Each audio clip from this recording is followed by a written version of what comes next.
Hello, नमस्ते, सत श्री अकाल, आदाब। मैं हूं Shashank Jaiswal from podcast with Shashank and today we are going to discuss on investment and today we have a guest who is a CB registered investment advisor, Mr. Gaurav Goyal with us, and today Mr. Richang Tiwari is joining us at our podcast with Shashank show as our co-host. Let's welcome him today. Thank you guys. Thank you Shashank. Thank you Richang. Thank you for having me.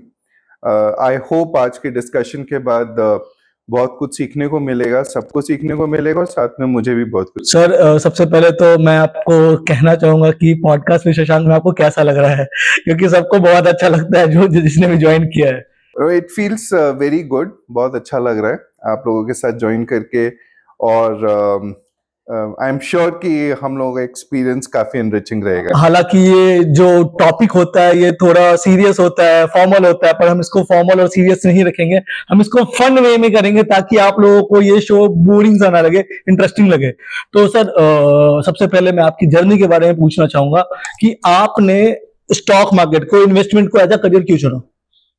So there are 2-3 reasons इसके लिए।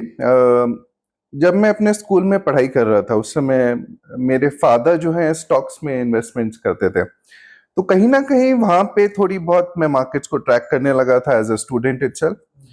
उसके बाद as it would happen by destiny कि मैं जो हूँ जिस field में गया उसका रिलेशन स्टॉक्स से था। I got into banking field, I became a private banker, दूसरे लोगों की वेल्थ मैनेज करने लगा मैं। और जब वेल्थ मैनेज करते हैं then equities become a very important part of wealth management. There are lots of investors जो इक्विटीज में अपना इन्वेस्टमेंट्स करते हैं और बाकी चीजों में इन्वेस्टमेंट्स करते हैं। तो एज सच नॉलेज गेन करते करते धीरे धीरे करके something it is stocks and equities is something जो मेरे को काफ़ी एक्साइट करता है। एंड एक्साइट करने के अलावा इसमें लर्निंग्स बहुत आपको मिलती हैं as you spend more time into markets. There cycles in markets आपको सीखने को मिलता है कहीं ना कहीं। All this enchanted me a lot, और ये कहीं ना कहीं ये मेरे को अच्छा लगा कि हम कस्टमर्स के लिए अगर पैसे बनाएं और साथ में कुछ सीखने को भी मिले, अगर लर्निंग भी हो रही है और पैसा भी बन रहा है, then nothing like it. And over a period of time it became a passion for me. जो चीज़ आप पैशन के साथ करने लगते हो उसमें अपने आप मजा आने लगता है।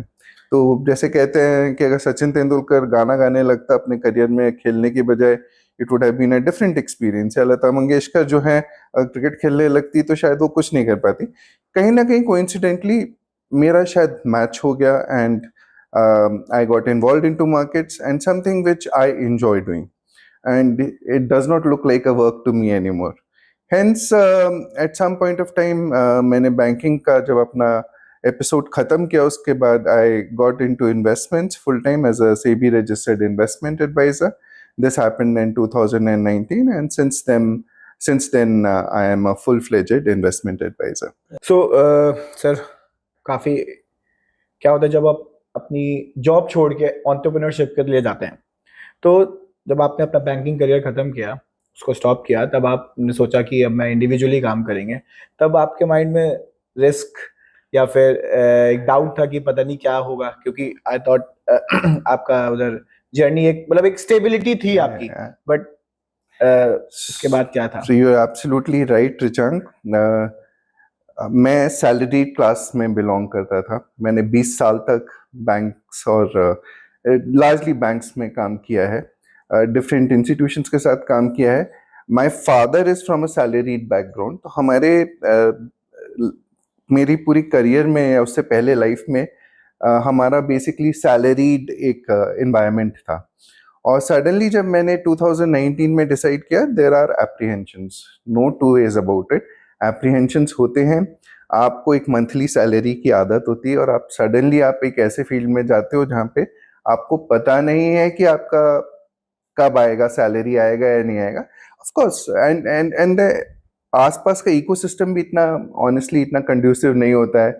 लोग फेयर करते हैं, for example lot of people around me were saying कि आप ये काम क्यों कर रहे हो, अच्छा खासा सैलरी मिलती है, खूब इंजॉय करते हैं, सैटरडे संडे फ्री रहता है।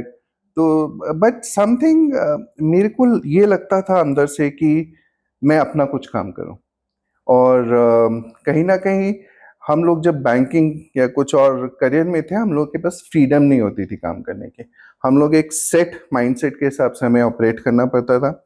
हमें प्रोडक्ट्स वो बेचने पड़ते थे जिसका टू बी वेरी ऑनेस्ट बहुत सारे क्लाइंट्स को सूट भी नहीं करते थे, बट कभी कभी ऐसी सिचुएशंस आती थी कि जब हमें कहा जाता था कि आपको बेचना ही है या आपको सेल करना ही है, whether it fits into clients profile और पोर्टफोलियो और नॉट।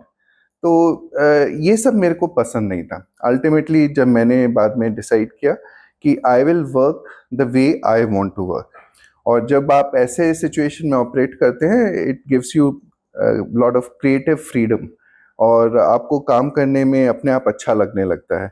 और जैसे मैंने कहा कि मेरे लिए पैशनेट था, और ये पूरा इन्वायरमेंट बहुत पैशनेट है। मैं I am very passionate for equities and wealth advisory in general. तो ऐसी सिचुएशन में जब मेरे को क्रिएटिव फ्रीडम मिली और मेरे को लगा कि मैं कस्टमर्स के लिए जस्टिस कर रहा हूँ by giving them the right advice, it gives me a lot of fulfilment. So ये बहुत इंपॉर्टेंट है मेरे लिए। Great sir. तो मतलब जैसे अभी आप सबको एडवाइस दे रहे हैं, हाँ जी। जब आपने अपना बैंकिंग करियर बंद करके आप अपना एंटरप्रेन्योरशिप में आए, तब आपने किसी की एडवाइस ली थी उस वक्त? I discussed with a lot of people and obviously सब तरह से एडवाइस मिलते हैं, आपको एडवाइस सबका लेना पड़ता है, but I think final decision आपको खुद लेना पड़ता है। I had a lot of discussions with my wife. I had a lot of discussions with my parents, my sisters, friends as well. और मैंने इसके लिए प्रिपरेशन भी करी थी रिचांग, टू बी वेरी ऑनेस्ट। मैंने इस करियर में इस चीज के लिए एंटरप्रेन्योरशिप में घुसने से पहले थोड़ा प्रिपरेशन भी करा था कि अगर मेरे पास कुछ सालों तक there is no earning, then will I be able to survive and float. सबसे बड़ा रिस्क वही ये होता है, बहुत बड़ा रिस्क होता है, और ये सोच के आदमी जो है एंटरप्रेन्योरशिप की तरफ नहीं बढ़ पाता है। Yeah, you're absolutely right. So there are a lot of my colleagues who want to do this but are scared of doing this. But I will give myself this credit कि मैंने इसके लिए preparation करी थी। But have you ever felt like giving up? Not felt like giving up, but कई बार बीच में doubts आते हैं, but I never for once felt like giving up. I said कि doubts आते हैं कि आपने शायद गलत decision तो नहीं ले लिया, लेकिन कभी मेरे साथ ये नहीं हुआ कि मैंने I should give up and get back to my job, salaried life back. Sir, when we talk about investment, हाँ जी। what is investment and why should a person do investment? So investment हम लोग simple language में बोलेंगे, आप अपने पैसे को कहीं पे आप इन्वेस्टमेंट्स मतलब आप कहीं पे उसे लगा रहे हैं ताकि आपका पैसा ग्रो कर सके। तो इफ यू सिंपली पुटिंग, अगर आप अपने अलमारी के अंदर मनी को ग्रो कर देंगे, रख देंगे पैसे को, तो पैसा आपने एक बंडल रखा कैश का अपनी अलमारी के अंदर रख दिया, एक डेढ़ साल बाद निकालोगे तो 10,000 नोट थे, वो 10,000 के 10,000 ही मिलेंगे, बट उसकी परचेज वैल्यू 10,000 से कम होकर शायद 8,000 की रह जाएगी। Correct. क्योंकि इन्फ्लेशन रहता है मार्केट। तो ये बहुत जरूरी है कि आप अपने पैसे को सही जगह पे निवेश करें या इन्वेस्ट करें ताकि आपको एक इंटरेस्ट मिले उस पर या रिटर्न्स मिले उस पर। जब आपको इंटरेस्ट मिलेगा या निवेश मिलेगा अपने पैसे के ऊपर, तो आपका पैसे में ग्रोथ होगी। 10,000 रुपये शायद आपके 15,000 रुपये हो जाए कुछ सालों बाद, और आपकी परचेज वैल्यू शायद 15,000 की 12-13,000 रुपये रह जाए, but at the end of the day वो 10,000 ग्रो होके 13,000 हो रहा है। तो अगर वो ऐसे ही पड़ा रहेगा, it is of no use. बात यहाँ पर शशांक ने इन्वेस्टमेंट की करी है। हाँ जी। मैं कुछ दिनों से मार्केट एनालाइज कर रहा था, लोगों ने बहुत इन्वेस्टमेंट कर रखा है मार्केट में और मार्केट का फॉल चल रहा है इस वक्त, काफी लोग परेशान भी हैं, तो उनके लिए आप क्या कहना चाहेंगे? So there are 2-3 things. मैं मार्केट्स को पिछले प्रैक्टिकली थ्रू इन्वेस्टमेंट्स लास्ट 25 साल से देख रहा हूँ, और उससे पहले मैं 10 साल से मार्केट्स को ट्रैक करता रहा हूँ as a student as well. Now the thing is, to my mind जो भी कुछ हो रहा है मार्केट में, this is part of the journey, this is quite normal. In fact it is abnormal for those people जो अभी मार्केट में आए हैं, जिन्होंने साइकिल्स नहीं देखी हैं। मार्केट्स कभी भी स्ट्रेट लाइन में मूव नहीं करते हैं। आप फिक्स डिपॉजिट में पैसे डालते हो तो फिक्स डिपॉजिट में पैसा एक 4 या 5% पे धीरे धीरे करके ऐसे से ग्रो करता है। मार्केट, इक्विटी मार्केट्स की जर्नी कुछ इस तरह की होती है, Ups and downs. Ups and downs, ups and downs, ups and downs.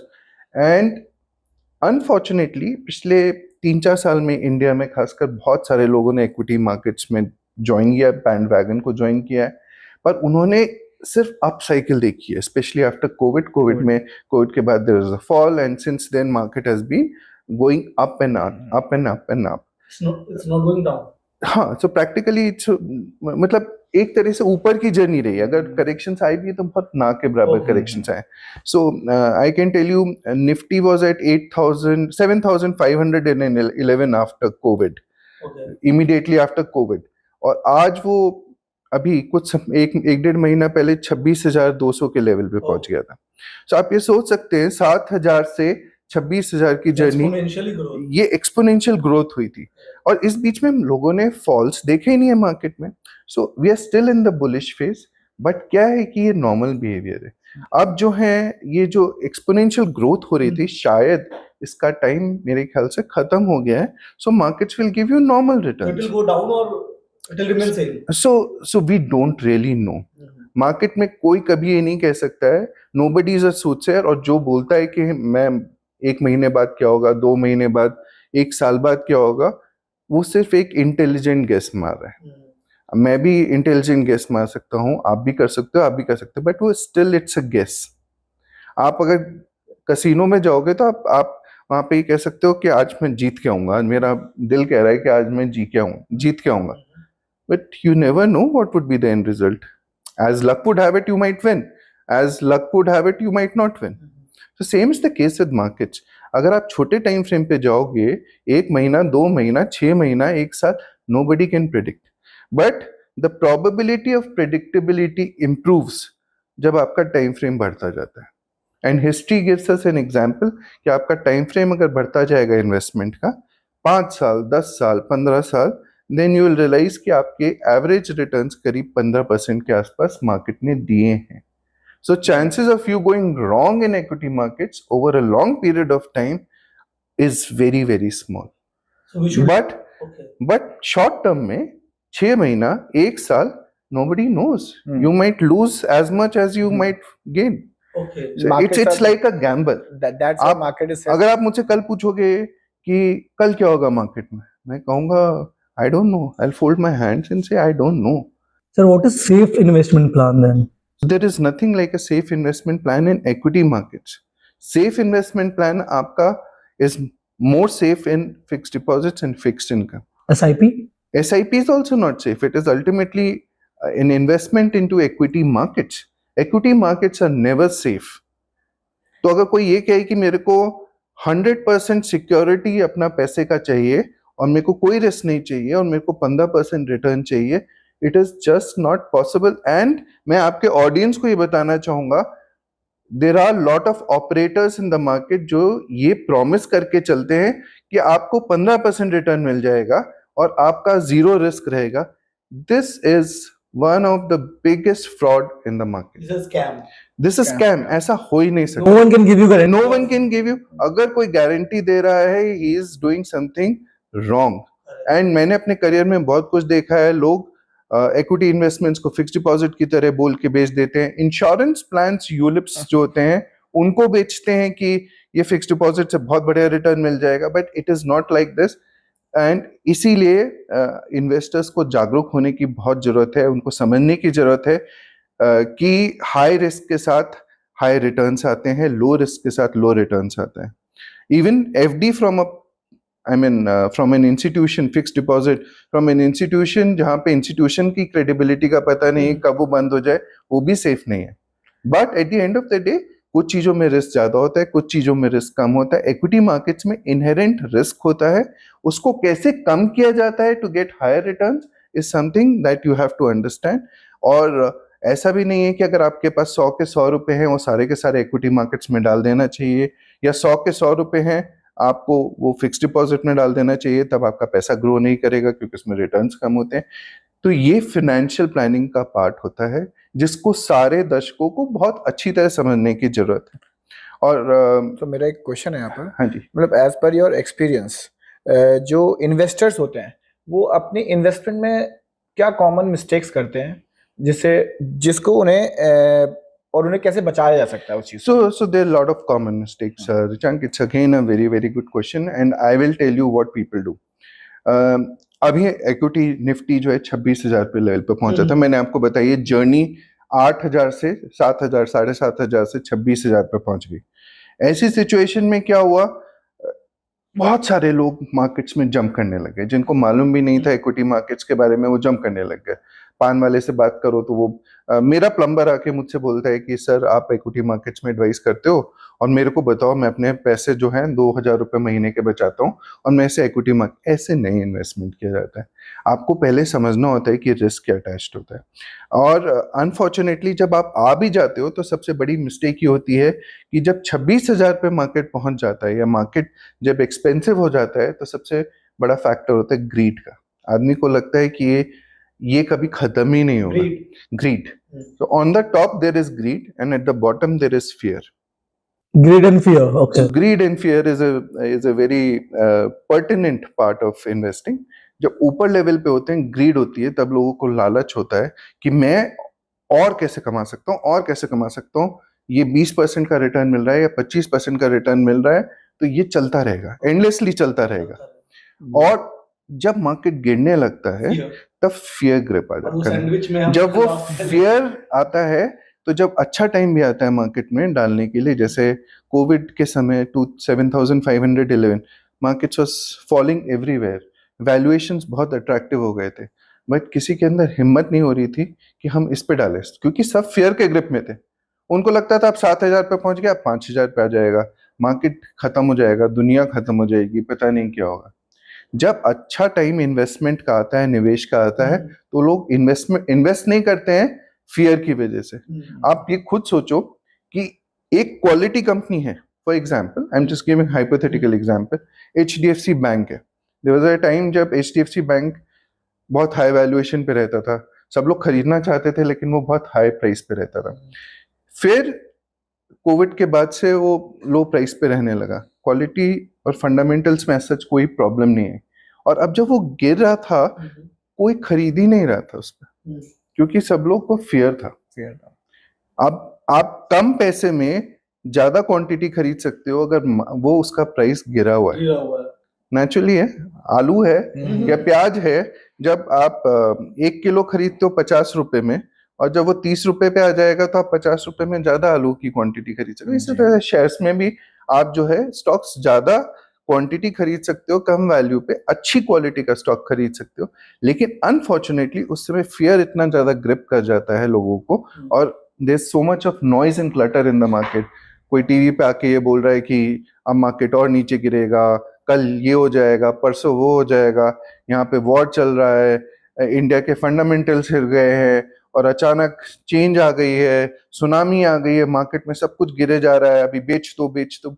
सो इस सिचुएशन में आपको अपना बैलेंस मेंटेन करके रखना। Since you are saying people lose their money because of their greed and Fear. So Absolutely. how to overcome it? So greed के समय पे लोग अपना पैसा बना नहीं पाते हैं और फियर के समय लोग इन्वेस्ट नहीं कर पाते। So the problem is this कि वो इसी के बीच में झूलते रह जाते हैं, और ये सबसे बड़ा प्रॉब्लम है लोगों के लिए। जब हम लोगों को पैसे लगाने चाहिए तब लगाते नहीं, जब पैसे निकालने चाहिए या अपने पोर्टफोलियो को ठीक करना चाहिए तब हम ठीक करते नहीं, क्योंकि उस समय हम ग्रीड के बीच में घिरे रहते। So sir, how to overcome it? So overcome is, that is why we say, मैं अपनी लैंग्वेज में बोलता हूँ इसे, हम इसे बोलते हैं method in madness. Equity markets are like a madhouse, एक पागल खाने की तरह है इक्विटी मार्केट। तो उसमें कौन सर्वाइव करता है? And there is a famous book title called only the paranoid survive. तो ओनली द वो लोग समझ सकते हैं जहां पे आपका एक मेथड हो। इस पागल खाने में ऑपरेट करने के लिए आपका एक मेंटल इक्विलिब्रियम हो, आपका एक सिस्टम होना चाहिए, एक मेथड होना चाहिए। उस मेथड पे अगर आप चलोगे तो आपको नुकसान नहीं होगा, in fact you can make a lot of money. आपको उस सिचुएशन में अपने इमोशंस को मार्केट के पैनिक से और ग्रीड से आपको दूर रखना पड़ता है। There is a way of systematic investing into the markets. So आप SIPs का आपने जिक्र किया था. Correct. Systematic investment is one very good way of doing systematic investments through plans like systematic. It is more safer than that stock It market. becomes a lot more safer over long period of time. Okay. क्योंकि आप उसमें systematic investment plans में आप जैसे क्या करते हो, आप हर महीने on a given date irrespective of where the markets are high or low, आप हर महीने आप अपने पैसे डाले जा रहे हो. एंड आप 15 साल बाद देखोगे मार्केट्स ऊपर नीचे चलता रहेगा, लेकिन अल्टीमेटली उसकी जर्नी ऊपर की तरफ जाती है. तो अगर आप इस चीज को नजरअंदाज कर दो और आप यहाँ से इस पॉइंट से इस पॉइंट पे अगर आप देखोगे, तो आपको अपना 14-15% जो मार्केट ने रिटर्न दिया है वो मिल जाएगा. आपने सिर्फ इस चीज को नजरअंदाज कर दिया. वरना होता क्या है, people end up buying at the top and selling at the bottom. So जो बाइंग एट द टॉप और सेलिंग एट द बॉटम होता है, आप इस चीज को इग्नोर कर देते हो. और this is very very important. और लोगों को ये समझने की जरूरत है कि मार्केट किस वैल्यूएशन पे चल रहा है, उसके हिसाब से आपको परचेज करने की जरूरत होती है. So I'm a big advocate of looking at opportunities in the markets when markets are falling. And अपने पोर्टफोलियो को रीडिजाइन करना, क्रैप को अपने पोर्टफोलियो से, बहुत सारी गंदी कंपनीज, स्टूपिड कंपनीज जिनके फंडामेंटल्स वीक्स होते हैं, प्रमोटर्स अच्छा नहीं होता है, वो हमारे पोर्टफोलियो में जब मार्केट बुलिश होता है तो वो आ जाती हैं कंपनीज. उनको रीडिजाइन करके अपने पोर्टफोलियो को रीडिजाइन करना बहुत इंपॉर्टेंट होता है जब मार्केट्स खासकर ऊपर होता है, ताकि आप अपने पोर्टफोलियो को अच्छे ढंग से डिजाइन कर सकें. एक और चीज, बहुत इंपॉर्टेंट चीज कहना चाहूंगा, ये ऑर्डिनरी इन्वेस्टर को इतनी आसानी से अपने आप नहीं कर सकता है. It is very important. या तो आप उसके लिए खुद स्टडी करें, खुद अपना टाइम इन्वेस्ट करें इसमें, और वरना आप please take the help of investor experts, जो इन्वेस्टमेंट एक्सपर्ट्स जो होते हैं, and somewhere people like us जो इन्वेस्टमेंट एडवाइजर्स होते हैं, we are recognised by SEBI. आप प्लीज अप्रोच करिए. जैसे आप जब कोई बीमारी हो जाती है, आप डॉक्टर के पास जाते हो, तो आपको डॉक्टर एक एडवाइस करता है. सेल्फ ट्रीटमेंट करने की बजाय अगर आप इन्वेस्टमेंट एडवाइजर के पास जो अपने आप दवाई नहीं लो और एक इन्वेस्टमेंट एडवाइजर से आप लो, तो मेरे ख्याल से आपको इन्वेस्टमेंट्स आपका बहुत हेल्दीली ग्रो करेंगे. नहीं, portfolio management services, portfolio management services is part of an equity plan, but वहाँ पे टिकट साइज करीब 50 लाख का होता है पोर्टफोलियो मैनेजमेंट सर्विसेज में. So that is more for high and customers जो जिनके पास लार्ज सम है इन्वेस्टमेंट करने के लिए, तो they can put a small portion into portfolio management services. It's portfolio management services just kind of a product for investment into equity. Sir अभी जैसे हम वॉर की बात कर रहे हैं, यहाँ पर जियोपॉलिटिकल टेंशन्स की बात कर रहे हैं, रशिया में वॉर चल रहा है, मिडिल ईस्ट में वॉर चल रहा है, तो उससे भी क्या मार्केट इम्पैक्ट करती है लॉन्ग टर्म में? कि जैसे अभी, जैसे आपने बताया, कोविड भी एक तरह का वॉर था, मार्केट डाउन हुआ, लोगों ने इन्वेस्ट नहीं किया, तो उस पे क्या कहेंगे आप? So there it's again important question, and there is no event in the market these days which is affecting countries like US or let's say European Union or China, a big event which will not impact India. आज की date में India is coupled with other equity markets. ऐसा नहीं है कि America में elections हो रहे हैं तो उसका इम्पैक्ट इंडिया के ऊपर नहीं पड़ेगा. अगर ट्रम्प आ गया तो उसके, जैसे ये सेड कि मैं 20% टैरिफ लगाऊंगा on all imports from across the globe, और चाइना से मैं इंपोर्ट्स पे 60% का टैरिफ लगाऊंगा. तो ऐसा नहीं है कि इंडिया के ऊपर, इंडिया एक्सपोर्ट करता है यूएस को, तो इंडिया के ऊपर इम्पैक्ट पड़ेगा. It's quite natural. या फिर वॉर हो रहा है, मिडिल ईस्ट में वॉर हो रहा है, इजराइल और ईरान और सराउंडिंग कंट्रीज के बीच में वॉर चल रहा है, तो उसका इम्पैक्ट हो सकता है ऑयल के ऊपर. हो सकता है $70 से वो $90 पे पता चल जाए. Every $10 of oil price increase in India decreases the Indian GDP by 0.5%. Okay. So this is a mathematical study के हिसाब से फैक्ट है. ऐसा होता है, तो हम लोग इम्पैक्टेड होते हैं. It is quite natural. तो सर अभी रशिया और यूक्रेन का वार चल रहा था, तो इंडिया ने यहाँ से ये जो पहले वो इंपोर्ट करता था वो बंद करके वो रशिया से इंपोर्ट कर. So those are strategic choices जो इंडिया ने ली हैं. ताकि हम अपने आप को इम्पैक्ट से बचा बचाएं। सकें. But so to answer the question, geopolitical risk is a big risk, is a risk that हम लोग इसे नजरअंदाज नहीं कर सकते. बट मैं फिर से अगर हम लॉन्ग टर्म पे जाएं, ऐसा कोई पीरियड नहीं गया हिस्टोरिकली कि कभी कोई ना कोई इवेंट हमेशा इस तरह का ग्लोबली रहा है. हाँ, ये मिडिल ईस्ट का वॉर पिछले 50-60-100 सालों से हमेशा चल ही रहा है. कोई ना कोई वहां पे कुछ होता है. 1970s में एक वॉर हुआ था जहां पे Israel was fighting with 7 countries. कभी रशिया और यूएस का कोल्ड वॉर चल रहा है, ईरान इराक वॉर चल रहा है, अब यूक्रेन और रशिया का वॉर चल रहा है. अब ये फिर से इधर हो गया. हाँ, अभी यूएस और चाइना की बेसिकली कोल्ड वॉर से ज्यादा ही चल रहा है आज की डेट में. सो देयर इंडिया चाइना का चल रहा है, इम्पैक्ट इंडिया पाकिस्तान का हमेशा चलता ही रहा है. सो ये कहीं ना कहीं शॉर्ट टर्म में तो बहुत बड़ी प्रॉब्लम क्रिएट कर सकता है. शॉर्ट टर्म में मान लीजिए आज $70 से $100 का अगर ऑयल हो जाएगा तो हमारी इकॉनमी बहुत सफर करेगी. बट क्या होता है कि जैसे जैसे ये शॉर्ट टर्म में ये नीचे ले आएगा मार्केट को, फिर ऊपर चला जाएगा, फिर नीचे आ जाएगा. बट अगर आप फिर से आगे देखेंगे तो ये जो करेक्शंस हो रहे हैं या ऊपर जा रहा है, sharp movements up and down होते हैं, अगर आप लॉन्ग टर्म चार्ट में देखेंगे they appear as a mere blip. Like छोटा सा, अगर लॉन्ग टर्म चार्ट में देखेंगे हल्का सा दिखाई देगा. अगर आप इस पीरियड को मैग्नीफाई करके देखेंगे तो ऐसे ऐसे दिखाई देगा. मैग्नीफाई करेंगे इस पीरियड को, तो अगर आप शॉर्ट पीरियड लॉन्ग पीरियड में जाएंगे तो ये आपको पता भी नहीं चलेगा. हमने लॉन्ग पीरियड की बात कर रहे हैं काफी देर से, तो हमारा एक क्वेश्चन है मेरा, हम how to make quick big gains in market, whether it is through gold, silver, real estate, what is the like a better investment plan? तो there is no quick fix in this market. There is no quick fix. ये जो overnight millionaire theory होती है ना, ये कि हम रातों रात अचानक करोड़पति बन जाएं, ये ऐसा कुछ नहीं होता है. आप अगर भगवान की दया आपके ऊपर है और आप बहुत मेहरबानी है तो आप जो है आपका लॉटरी लग जाएगी. ठीक है, या आप गैम्बल कर रहे हो, 3 पत्ती खेल रहे हो और बड़े बड़े स्टेक्स खेल रहे हो और अचानक, हाँ, ड्रीम 11 में आप 1 लाख लोगों में अचानक एक आदमी को एक कार मिल गई या कुछ मिल गया तो ये बात है.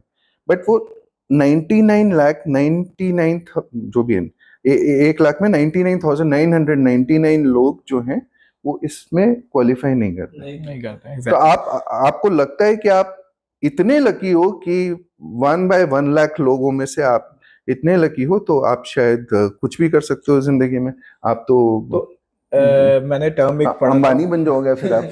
मैंने एक टर्म पढ़ा था, मल्टी बैगर स्टॉक्स. हाँ जी. उसमें कैसे इन्वेस्टमेंट क्या तो क्या सुना था? मल्टी बैगर्स यानी कि मल्टीफोल्ड रिटर्न्स जिसमें मिलते हैं. आपने एक शेयर में पैसा लगाया और वो शेयर जो है 100 टाइम्स बढ़ गया, 50 टाइम्स बढ़ गया. तो इसके लिए कैसे आइडेंटिफाई करें और उसमें इन्वेस्ट कैसे करें? तो रिचांक, इसमें भी अगेन कोई मैजिक पिल नहीं है कि आपने आज कोई आइडेंटिफाई करा और कल वो अचानक आपने देखा वो 10 गुना हो गया. ऐसा नहीं होता है. आपको टाइम स्पेंड करना पड़ता है. मार्केट में टाइम स्पेंड करना बहुत जरूरी होता है. आप जितना ज्यादा टाइम स्पेंड करोगे आप मार्केट में उतना ज्यादा पैसा बना सकोगे. आपको मैं एग्जांपल देता हूँ. ये होती है कंपाउंडिंग से मल्टी बैगर स्टॉक्स बनते हैं. आपने एक अच्छी कंपनी में इन्वेस्ट किया तो आपका पैसा जो है मल्टीप्लाई होता रहता है. अब एक फॉर्मूला होता है कि इसे हम बोलते हैं रूल ऑफ 72. तो आप 72 divided by the rate of interest, जिसपे आपको जितना रिटर्न मिल रहा है, gives you the number of years जिसमें वो आपका पैसा डबल हो जाएगा. तो लेट अस अज्यूम, मैंने कहा आपको इक्विटी मार्केट्स में, निफ्टी में ऑन एन एवरेज करीब 14-15% का रिटर्न हर साल मिलता है. पिछले अगर हम 40-50 साल का हिस्ट्री ट्रेस करें तो इस 40-50 साल में अगर 14-15% का रिटर्न मिल रहा है, 72 डिवाइडेड बाय 14%, करीब 5, सवा 5, 5.5 साल में आपका पैसा डबल हो जाता है. So 100 becomes 200 in 5.5 years. So as a thumb rule अगर मैं इसे 10 साल कर दूं तो 100 जो 200 है वो 400 बन जाएगा. और अगर मैं इसे 15 साल कर दूं तो 400 becomes 800. ठीक है, और 20 years कर दूं तो 800 becomes 1600। तो ये तो आदमी को इतना टाइम फ्रेम होना चाहिए कि मैं, अगर मेरे को मल्टी बैगर अपने इन्वेस्टमेंट्स, अपने पैसे को मल्टी बैगर ग्रो करना है, या मैंने कोई स्टॉक अच्छी क्वालिटी का आइडेंटिफाई किया है और मैं इस पीरियड के लिए रखने को, if you are lucky then company की परफॉर्मेंस बहुत अच्छी रही, money might grow faster than before and you might become multi bagger, you might get multi bagger returns in that stocks in lesser period. But आप ये देखो, मैंने जैसे आपको बताया 100 becomes 200, 200 becomes 400, 400 becomes 800. This is compounding. Compound, yeah. This is 100 rupee is becoming 1600 or 3200 or 6400 depending upon the time you are spending in market. तो जो अभी जो ट्रेंड्स ये आजकल हम लोग सोशल मीडिया पे देख रहे हैं कि बहुत से एडवाइजर्स हैं और बहुत से इन्फ्लुएंसर्स हैं जो बोल रहे हैं कि 10,000 रुपए आप 20 साल तक इन्वेस्ट करते हैं तो आप 6 करोड़ रुपए आफ्टर। तो ये so it's there is some fact in it. मैंने कुछ रफ कैलकुलेशंस करे हैं, पहले भी शेयर करे हैं अपने डिफरेंट फोरम्स पे। तो अगर आप SIP कर रहे हो, फॉर एग्जांपल आपने SIP का डिस्कशन किया, अगर आप 10,000 रुपये हर महीने की SIP कर रहे हो और आप इसे 20 साल तक कंटिन्यू करते हो, एंड वी अज्यूम मार्केट ने 14-15% का रिटर्न दिया, अगर हम उसे कंजर्वेटिवली 12% का रिटर्न मान के चलते हैं, दिस 10,000 रुपये will become 1 crore after 20 years.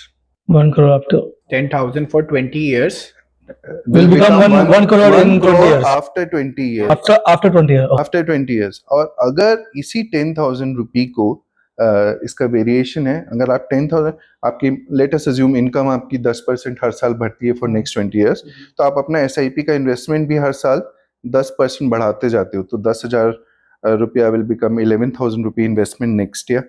11,000 पे आपने फिर 10% और इंक्रीज किया नेक्स्ट ईयर, ऐसे 20 साल तक आप करते रहे, तो ये 20 साल के बाद this value will become 6 crore 50 lakhs.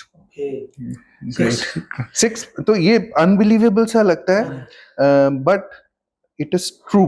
और इसमें एक और भी बात है कि लास्ट वाला आपका जो अमाउंट है वो बड़ा होता है, principal amount, but at the end of the day इसके लिए 2-3 चीजें चाहिए होती हैं। एक चाहिए होता है डिसिप्लिन, कि मैं अपना SIP रोकूंगा नहीं, कि अब जैसे मार्केट गिर रहा है, बहुत सारे लोग SIP अपनी बंद कर दे रहे हैं, तो मार्केट गिर रहा है, हम कुछ समय बाद जब मार्केट बढ़ने लगेगा हम तक स्टॉप कर देते हैं। कोई टाइमिंग कोई नहीं कर सकता है मार्केट को, आप नहीं कर सकते, मैं नहीं कर सकता, कोई किसी को कब नहीं, ये नहीं पता है कि कब मार्केट टर्न अराउंड हो के फिर से ऊपर चला जाएगा। तो आपको डिसिप्लिन चाहिए, आप अपना इमोशंस हटा दो और अपनी इंटेलिजेंस को एक तरफ रख दो, ये सोच के कि मैं मार्केट को टाइम करके इन्वेस्ट कर दूंगा, ऐसा नहीं कर पाओगे आप लोग, ट्रस्ट मी। मैं आपको आपके सारे इन्वेस्टर्स यहाँ पे बैठे हैं, there lot of people who watch you Shashank, तो मैं आप सबको कहना चाहता हूँ, प्लीज एक डिसिप्लिन वे से अपनी SIP को मत स्टॉप करिए, continue in SIP in a good product for as long as you can. कभी जरूरत पड़े तो आपको कोई इमरजेंसी आ जाए तो आप निकाल लीजिए, उसमें कोई प्रॉब्लम वाली बात नहीं है। But if you want to create real wealth in markets, even with an investment of 10,000 rupees per month, you can make a lot of money in your wealth. You can be really rich as far as your money is concerned. Sir, since we are talking about SIP and mutual fund, but if a person who earns only 30,000 in a month, or a person who belongs to a middle class family, तो उनका क्या future, वो कैसे investment करे? So it is not a question of 10,000 रुपये, आप SIP 500 रुपए से कर सकते हैं, महीने से, आप महीने से। इनफैक्ट आप गवर्नमेंट इज टेकिंग इनिशिएटिव जहाँ पे आप 100 रुपए की SIP भी कर सकते हो, या सो लो इन्वेस्टमेंट साइज SIP भी आप कर सकते हो, it does not matter, but आपको कोई गाइड करने वाला होना चाहिए, स्पेशली जिनको मालूम नहीं है इन सब चीजों के बारे में। ऐसा नहीं कि वो किसी भी चीज में इन्वेस्टमेंट कर दें, so it makes a difference. You have to invest in the right set of products, right set of mutual fund schemes, right set of stocks, right kind of portfolios to be created. और आप इन सब चीजों को करो please, और खासकर younger generation who can study and who can there is lot of literature, there's lot of literature available in on internet and otherwise. लोग दारू पे उड़ा देते हैं, सिगरेट पे उड़ा देते हैं, एक दिन अगर आप महीने में एक दिन आप शायद बाहर नहीं खाओगे तो आप अपना पैसा सेव कर लोगे कि आप SIP का इन्वेस्टमेंट कर सकते हो. And you guys are all young and I would strongly advocate कि आप अपनी अर्ली स्टेज पे जितना जल्दी आप अपना इन्वेस्टमेंट शुरू करोगे तो आपको उतना ही आपका रिटायरमेंट अच्छा होगा, उतने ही आपके बच्चों की एजुकेशन अच्छी कर पाओगे, आप अपने लिए घर खरीद सकते हो, आप बहुत कुछ कर सकते हो और आपको पता भी नहीं चलेगा कि आपने कितने पैसे आपने हर महीने लगाए हैं. This becomes a habit and I have just started investing in SIP. I have like 35,000 in a month since last 2 months. ये सोचो अगर आप 20 साल तक if you're 20 let's say 25 so at the age of 45 अगर आपने 20 साल में ये करते रहो तो आप इमेजिन कर सकते हो मैंने आपको जो कैलकुलेशन बताया उस हिसाब से आपका पैसा कितना क्रिएट हो सकता है. बट इसके लिए मैं भी आपसे कह रहा हूँ इसे रोकना मत. नहीं, हाँ, अगर आपने रोक दिया और आपने लोगों की बातों में आ गए और आपने ये सोच लिया कि यार आज जैसे रिचांग ने शुरू किया था मार्केट में अफरा तफरी मची हुई है और मार्केट गिर रहा है, ऐसे में क्या करें, तो अभी तो आप ज्यादा यूनिट्स खरीद पा रहे हो, अपने 35,000 रुपए की SIP कर रहे हो. जो आप पहले कम यूनिट्स खरीद पा रहे थे म्यूचुअल फंड की, अब आप ज्यादा क्योंकि सस्ता हो गया थोड़ा बहुत. तो आप जो है please continue your SIPs, keep it for 20 years 25 years. आप वेकेशंस पे जाओगे, आप बहुत कुछ कर सकते हो. You will be surprise with the kind of returns that you will be able to generate. तो आपने अभी बताया कि कंटिन्यूएशन मेंटेनेंस रखनी पड़ेगी फॉर द इन्वेस्टमेंट में, SIPs में स्पेशली. एब्सोल्युटली. और तो आपने एक शब्द और बोला कि किसी के कहने पे आकर रोकना नहीं. तो हम, क्योंकि हर एक इंडस्ट्री में फ्रॉड्स होते हैं, स्कैमर्स होते हैं, तो हम उन सब चीजों को कैसे आइडेंटिफाई करें और कैसे बचें उन सब फ्रॉडस्टर से, कैसे बच सकते हैं? So you have to first of all, मैं फ्रॉड्स और फ्रॉडस्टर्स के ऊपर बाद में आता हूँ. उससे पहले मैं कहता हूँ आपको नॉर्मल टिप्स से भी बचने की जरूरत है. फॉर एग्जाम्पल मैं आपके साथ बैठा हूँ और मैंने कहा यार let us assume I am not an investment adviser, मैं आपस में बात करूँ, यार मेरे को मेरे चाचा ने बताया कि उनके जो बॉस है ना, उनकी कंपनी है और वो जो है उसका शेयर प्राइस बहुत तेजी से बढ़ने वाला है ना, तो आप ना तुम जो है ना पैसे डाल दो इसमें यार, 5-10 लाख रुपए रिचांग अपने पापा से लेके आप डाल दो, है ना. ये टिप होती है. नहीं हुआ वो तो नहीं हुआ तो क्या करोगे आप? आपके पापा भी आपको 4 थप्पड़ मारेंगे खींच के और बाकी भी. ये टिप्स का जो बाजार है, that is another big fraud and scam.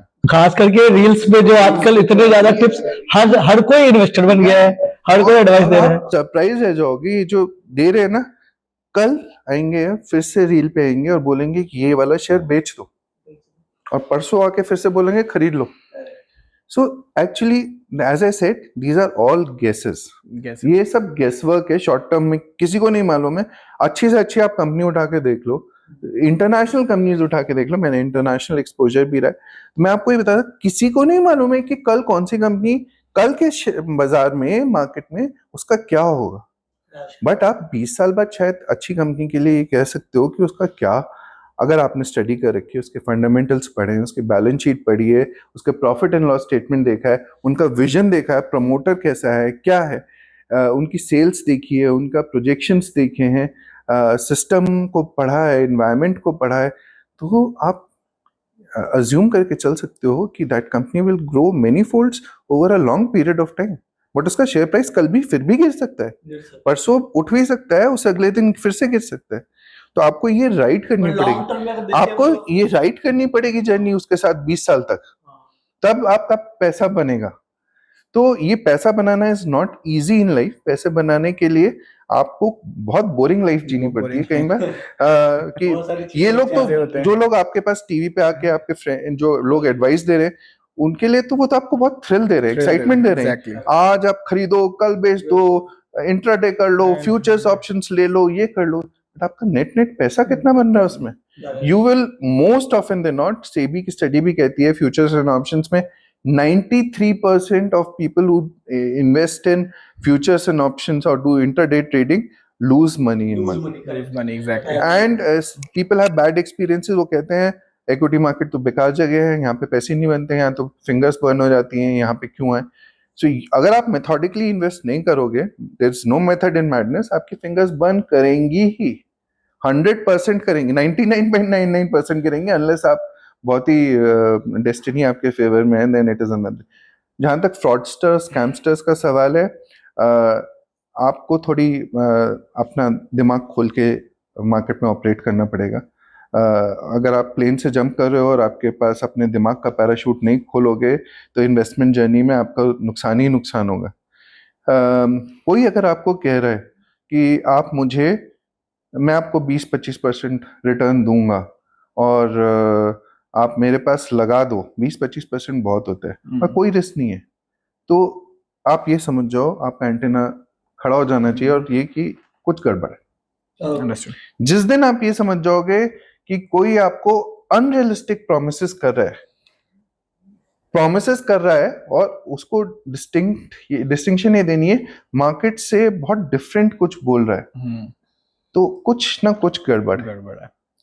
जहां आपका रेडार ओपन हो गया, आप समझ जाओगे यहाँ पे कुछ गड़बड़, और उसके ट्रैप में आपको फॉल नहीं करना। रिस्क मार्केट में अगर कोई प्रॉमिस कर रहा है तो वो हमें उस पर ट्रस्ट नहीं करना है। We should take an advisor of some Advice from someone who is expert. आप समझने की कोशिश करो, और मैं आप सबको बता रहा हूँ, आप सब लोग इतने वाइज हो कि अपने दिमाग से भी कर सकते हो, समझ जाओगे कि कुछ ना कुछ गड़बड़ है। जहां पे भी गड़बड़ का अंदेशा हो, it is better to stay away from it. आपको कोई कह रहा है ना आपका दोस्त की यार मेरे तो मैं तो पैसे बनाए हैं इसमें 25-30% बन जाते हैं और ऐसे लगा दो, ऐसे कर दो, तो ये कुछ गड़बड़ है। It is not possible every time, trust me, it is एक बार बन गए, पर ये हो सकता है अगले साल आप फिर से जाओगे तो आपके 25-30% से ज्यादा आपके डूब गए, या आपको प्रिंसिपल ही नहीं मिला।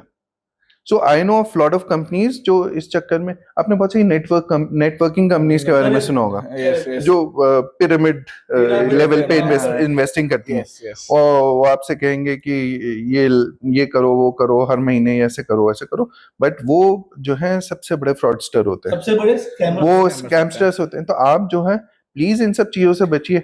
आप अपना बेसिक जो मिल रहा है मार्केट में ना, उसको हैप्पीली लेके उसको राइट ढंग से इन्वेस्ट करने की कोशिश करो। रातों रात राजा महाराजा कोई नहीं बनता है, उसके लिए मेहनत करनी। Sir, as you were saying, you are a big believer of when market falls, you should invest. Market में अपॉर्चुनिटीज देखनी पड़ती है, आपको अपने मार्केट में अपने पोर्टफोलियो पे हमेशा ध्यान रखना चाहिए। अच्छी कंपनीज अच्छे दाम पे अगर आपको मिल रही हैं, हर किसी चीज की एक वैल्यू होती है जिसपे आप खरीद सकते हो। अगर मैं तो बहुत ऐसा करता हूँ, कई बार ऐसा होता है कि आप जब मार्केट बढ़ रहा होता है तो आप बहुत सारी अच्छी कंपनीज को मिस कर जाते हो। तो I keep a track of those companies जो मार्केट गिर रहा होता है, उनका प्राइस गिर गया है बिकॉज ऑफ मार्केट। तो कुछ कंपनी का नाम बताओ, हमारे जो व्यूअर्स है उनके लिए कुछ बताओ टिप्स। सो मैं आपको because of certain compliance restrictions मैं आपको स्टॉक्स के नाम नहीं दे सकता, बट मैं आज की डेट के हिसाब के आपको कुछ सेक्टर्स बता सकता हूँ जो मेरे हिसाब से बहुत अट्रैक्टिव सेक्टर्स है फ्रॉम इंडियन पर्सपेक्टिव। तो एक कॉन्सेप्ट होता है वैल्यूएशंस का। कई सेक्टर्स वैल्यूएशन वाइज बहुत एक्सपेंसिव हो जाते हैं, कई सेक्टर्स बहुत चीप रहते हैं कंपैरेटिवली। आज की डेट में हम ओवरऑल एक्सपेंसिव हैं थोड़ा, दैट इज वाई मार्केट में करेक्शन ज्यादा हो रहा है, एफआईज ने पैसा भी निकाला है इसलिए। But the fact of the matter is there is a sector like banking sector, जो आज की डेट में banking sector is a very important sector for Indian economy as such. And अगर आप उसके वैल्यूएशंस देखेंगे तो valuations are comparatively very very cheap despite the big run up in the markets, and it has not done as well जितना उसे करना चाहिए था। और उन रिकॉर्ड प्रॉफिटेबिलिटी आ रही है। आपने देखा होगा पिछले 6-7 साल में गवर्नमेंट ने बहुत स्टेप्स लिए हैं, जितना बैड डेट्स का प्रॉब्लम था वो सब सुधर गया। आरबीआई हमारी बहुत प्रोएक्टिव है और वो बहुत अच्छी ढंग से बैंक्स को मैनेज कर रही है। सो मेरे हिसाब से banking sector is the sector to watch out for next few years. Only the banking sector. So banking sector is definitely, banking financial sector is a very good sector to invest in for a long period of time, at least at this point of time. Another place where you can invest are the top 50 companies. By market cap, India में total जो listed companies and that is almost 4,600 companies का universe है। अगर आप top 50 in fact top 100 companies में भी अच्छी companies आप आइडेंटिफाई करके अगर आप उसमें लॉन्ग पीरियड के लिए इन्वेस्ट कर दें तो I think that would be a very good place to invest in. There are other sectors like IT sector, जहाँ पे ऑफ लेट लास्ट 4-5 ईयर्स में वहाँ पे कुछ मेजर गेन्स नहीं मिले हैं। तो आप you can look at IT sector because it's a place जहाँ पे इंडिया की एक इनहेरेंट कॉम्पिटिटिव एडवांटेज है। तो आप देख सकते हैं automobile sector is another sector which you can look at from a long term perspective, not immediate future. So overall India is a very promising land. मैं I am very very bullish on India. मेरे हिसाब से next 2 decades are meant for India. और आप लोग बिल्कुल right time पे हो अपनी एज के, जहाँ पे you can make the most out of India. We will be amongst the top 3 economies in the world very soon. हमारी GDP growth is at 7.5%, which is the highest amongst the peers and the developed world across the globe. कोई country इस हिसाब से grow नहीं कर रही है। हमारा डेमोग्राफी है, इतना बड़ा पॉपुलेशन साइज है, जो इंग्लिश स्पीकिंग पॉपुलेशन है, इट्स ग्रोइंग। हमारी मीडियन एज सिर्फ 27-28 है। अगर आप जापान में जाओ वहाँ पे 60 के आसपास की मीडियन एज है। Europe is growing faster and older. Same is the case with other developed world. India में How about China? So China में भी अब median age बढ़ गई है उनकी, और वहाँ पे cost of production is becoming higher. तो India remains a very attractive. साथ में वहाँ पे democracy नहीं है। इंडिया में democracy है। इंडिया में वहाँ पे जेल की तरह है। China is jail. जो गवर्नमेंट ने कह दिया वो होएगा। उन्होंने कहा कि अब हमें जो है इस चीज पे फोकस नहीं करना है, हमें इस चीज पे करना है। हमें मैन्युफैक्चरिंग से हट के अब हमें रोबोटिक्स से आर्टिफिशियल इंटेलिजेंस की तरफ फोकस करना है। अब हमें रियल स्टेट पे फोकस नहीं कर रहा है। जो कुछ हो गया वहां पे हो गया, हमने जितना डेट देना था दे दिया। तो वो जो करेंगे वो करेंगे, उनकी गवर्नमेंट के ऊपर है। हमारे यहाँ it is the rule of people. Ultimately it is a democracy and it's ruled by the people. So there's a big difference between India and China. No doubt, US and China remain one of the biggest economies in the world. We are a small fraction of size of those economies. But from a future perspective for next 20 years, India, I don't think there is any other country in the world which is as attractive from investment perspective as India is. And that's a given. You can ask any expert in the world and they will have the same thing to talk about. For next 20 years, we are in the golden age, and all your investors in the next generation will reap the benefits of what's happening in India right now. तो sir हमने बात करी SIPs की, अभी तक हम बात कर रहे थे। एक और आपसे ही मैंने एक टर्म सीखा है IPO का। आपने IPO में एडवाइस करते हैं इन्वेस्ट करने का, तो वो हाई गेन का भी एक प्रोस्पेक्ट है IPO।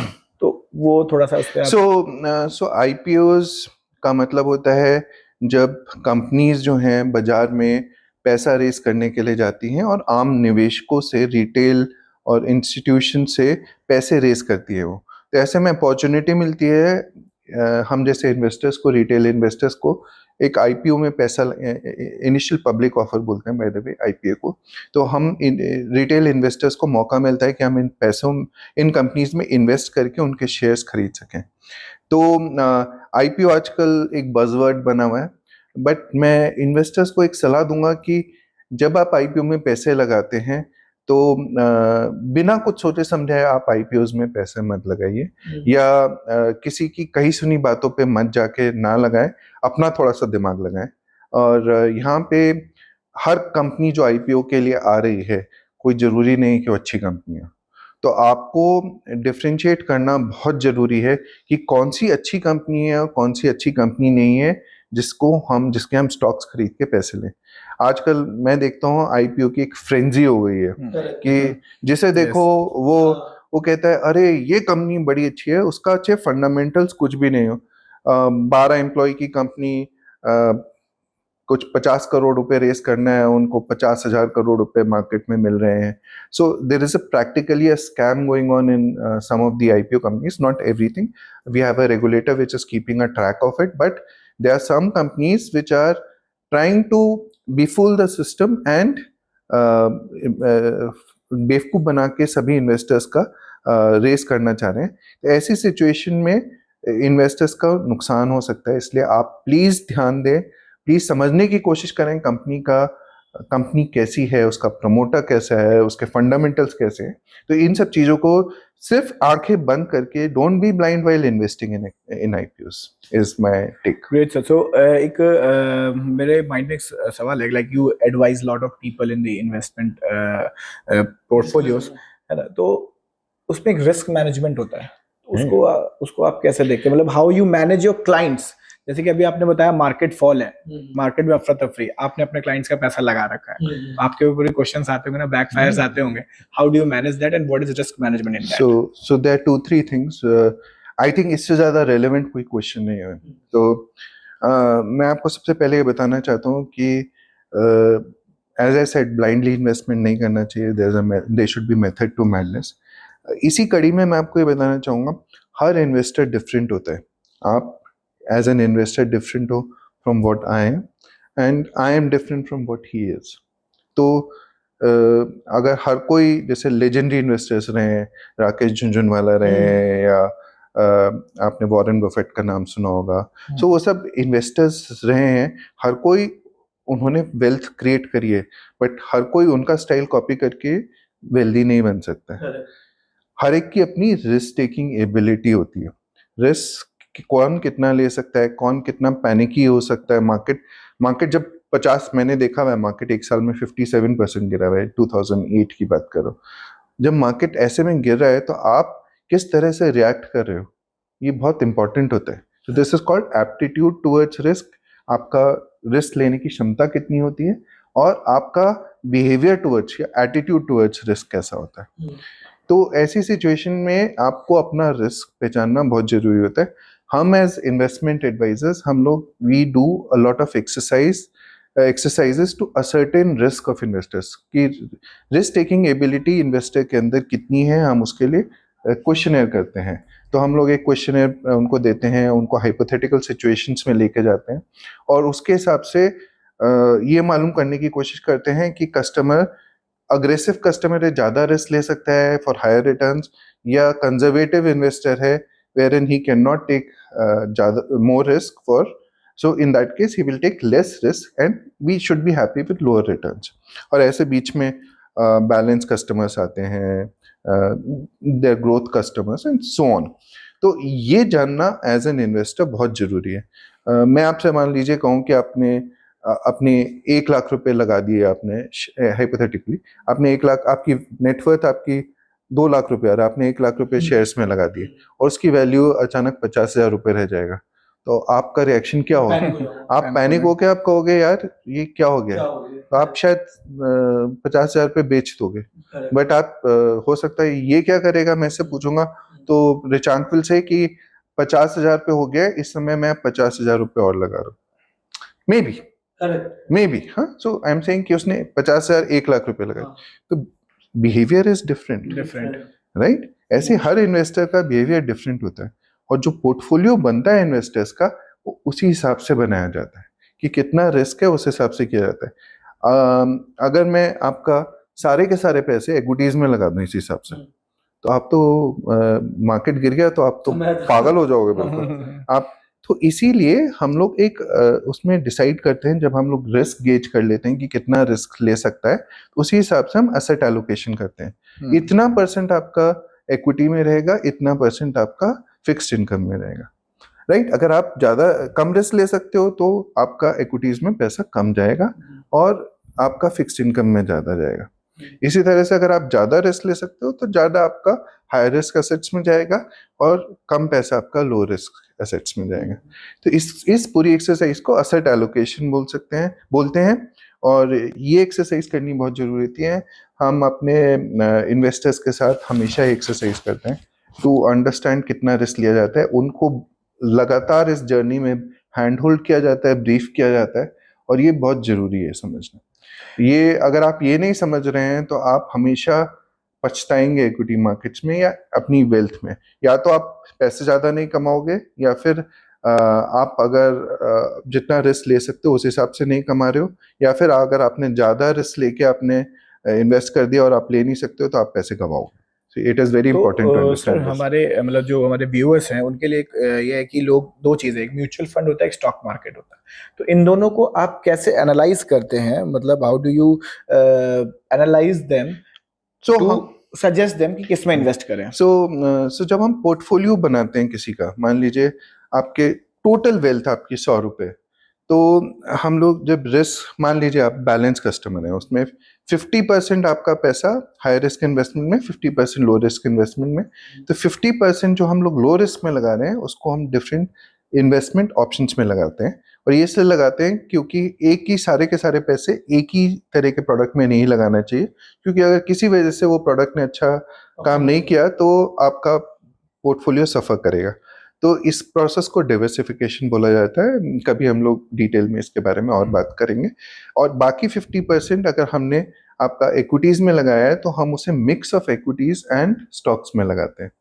तो उसमें हम लोग आइडेंटिफाई करते हैं अच्छी कंपनीज और अच्छे म्यूचुअल फंड्स, अच्छे फंड मैनेजर्स, उसके हिसाब से हम लोग कुछ म्यूचुअल फंड स्कीम्स, कुछ स्टॉक्स, और depending upon customers comfort then we create a portfolio which is made up of multiple instruments.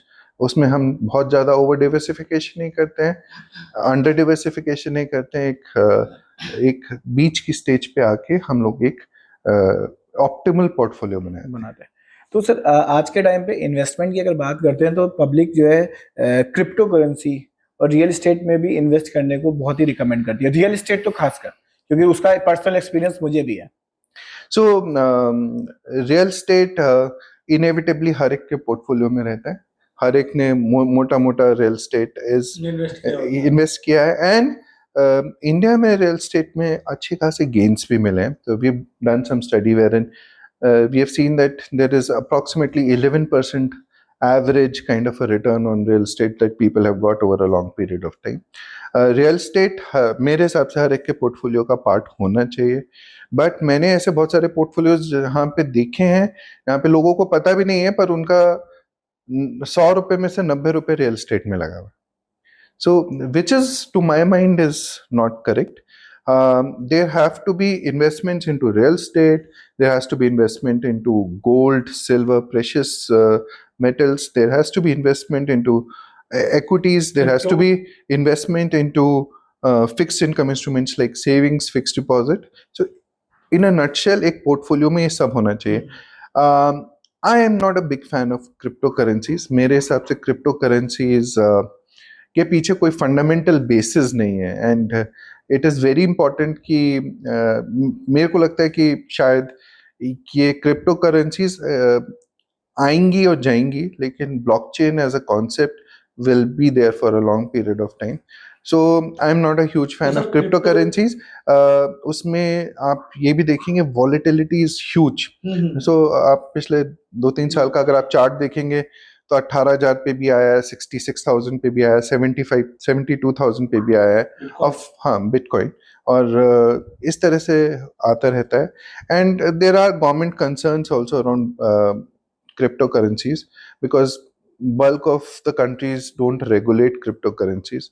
कब रेगुलेशंस आ जाएं, कब चेंज हो जाएं, मोर इम्पॉर्टेंटली मेरे को उसमें कोई फंडामेंटल बेसिस नहीं लगता है। जैसे आप स्टॉक लेते हैं तो आप एक कंपनी में इन्वेस्ट कर रहे हैं। आप बिटकॉइन या एक डॉग के ऊपर क्रिप्टो करेंसी आपने अगर आप नाम से स्टार्ट कर दी और आपने उसको बताना शुरू कर दिया कि आप खरीद लो, आप खरीद लो, आप खरीद लो, इतने समय के लिए माइनिंग होगी और फिर सप्लाई खत्म हो जाएगी, लोग खरीद रहे हैं और ट्रेड कर रहे हैं, बट उसके पीछे कोई फंडामेंटल बेसिस ना हो तो मेरे को सस्पेक्ट लगता है समवेयर। तो but I don't get me wrong, जो ब्लॉकचेन जो उसके पीछे एक मेथडोलॉजी है, साइंटिफिक प्रोसेस है, I think that is here to stay. Crypto currencies will come and go. Today ripple है, ये है, आपका बिटकॉइन है, या 1000 तरह की ईथर हो गया। I am just saying that they may survive और not survive, I don't know, but I know for sure that blockchain will be there, but not a big fan of crypto currency. पर sir Dubai बहुत ज्यादा prioritise कर रहा है। हाँ valid है ना, So, वैलिड है। हाँ बट क्यों? वो भी तो फ्यूचर देख रहा होगा सर। पर देख रहे हैं यार, बहुत सारे लोग देखते हैं। Let me also tell you कि ऐसे बहुत सारे कॉन्सेप्ट्स आए हैं और चले गए हैं। जैसे once there was, if you go into the history, there is a concept of tulips. Tulips का कॉन्सेप्ट आया था बीच में, जो which became a big fashion statement, everyone wanted to own tulips, but What is tulips? एक tulip as a flower, Okay. तो flower, as a yes. Concept it came, there was a concept जब बीच में लोग trees को own करने लग गए थे। So concepts come and go, but more important thing है उसके पीछे फंडामेंटल बेसिस क्या है। जब आप फंडामेंटल बेसिस को समझ जाएंगे, then life becomes lot more easier. I stay away from something, जो चीज मेरे को समझ में नहीं आती है मैं उसमें इन्वेस्ट नहीं करता हूँ। Great. Sir, mutual fund stock में इन्वेस्ट करना या हम एसआईपीज की बात करते हैं इन्वेस्ट करना, तो कमीशंस होते हैं बीच में, जहां भी जिस भी प्लेटफॉर्म पे हम इन्वेस्ट करते हैं। तो व्हाट डू यू सजेस्ट कि हम बैंक प्लेटफॉर्म पे इन्वेस्ट करें कि किसी हम थर्ड पार्टी एप्स में इन्वेस्ट करें जहां पर कस्टमर्स को, हमारे व्यूअर्स को कमीशन कम लगे? Yeah. So again a relevant question.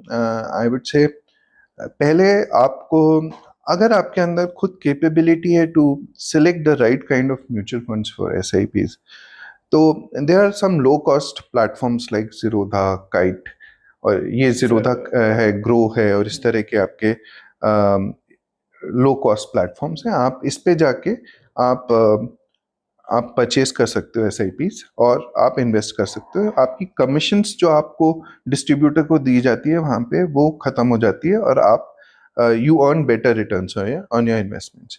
But जहाँ पे अगर आपको पता नहीं, आप सेग्रीगेट नहीं कर सकते हो कि क्या सही म्यूचुअल फंड है, उसमें आपको एक, मेरे ख्याल से, एडवाइस लेना बहुत जरूरी है। Not necessarily from a banker और any distributor who is there, because वो लोग जब कमीशन अर्न करते हैं तो वो आपको, बहुत सारे लोग वो रिकमेंड करते हैं जिसमें उनको सबसे ज़्यादा कमीशन मिलती है, वाला प्रोडक्ट रिकमेंड करते हैं जो जिसमें सब कमीशन मिलती है उनको, तो वो रिकमेंड करने लगते हैं। अच्छा।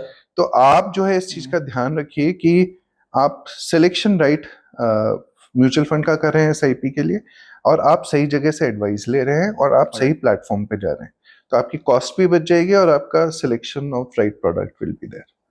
सर, जैसे कि बहुत सारे मेरे जैसे यूथ आजकल के बहुत ज्यादा इंटरेस्ट शो करने लगे हैं इंट्राडे पे, ठीक है, और बहुत ज्यादा लॉस भी से है, बहुत ज्यादा। मैं नाम नहीं लेना चाहूंगा, रूममेट ही थे, उन्होंने बैंक से लोन लिया 50 लाख का, और आज वो 50 लाख माइनस में, लॉस अलग से है, माइनस में अलग है। तो मैं उन यूथ्स के लिए ना कुछ, अगर आप एडवाइस दे सको कि वो अगर इंट्राडे करना भी चाहते हैं, क्योंकि बुरा नहीं है करना, ठीक है, लेकिन करना भी चाहते हैं तो उसमें कैसे वो रिस्क मैनेजमेंट करे, या फिर वो कैसे थोड़ा ही प्रॉफिट, एटलीस्ट थोड़ा सा प्रॉफिट भी वो उनको गेन है, लॉस ना सहे या लॉस रेशियो कम हो जाए। देखिए, there are different theories, but मैं बिलीव करता हूँ कि शॉर्ट टर्म ट्रेडिंग के थ्रू पैसे नहीं बनते हैं, और इंट्राडे के थ्रू भी पैसे नहीं बनते हैं। माई 20 years of experience into this field as a professional has taught me कि अगर आपको पैसा बनाना है, आपको आपको लॉन्ग टर्म थिंकिंग रखनी पड़ेगी। आप 50 लाख का बता रहे हैं कि लोगों ने इन्वेस्टमेंट लिया है, मैंने लोगों को मल्टीपल मिलियंस ऑफ डॉलर्स खोते हुए देखा है, तो रुपीस भी देखें, करोड़ों रुपए का नुकसान होते हुए देखा है, बहुत कुछ देखा है, बहुत कुछ देखा है।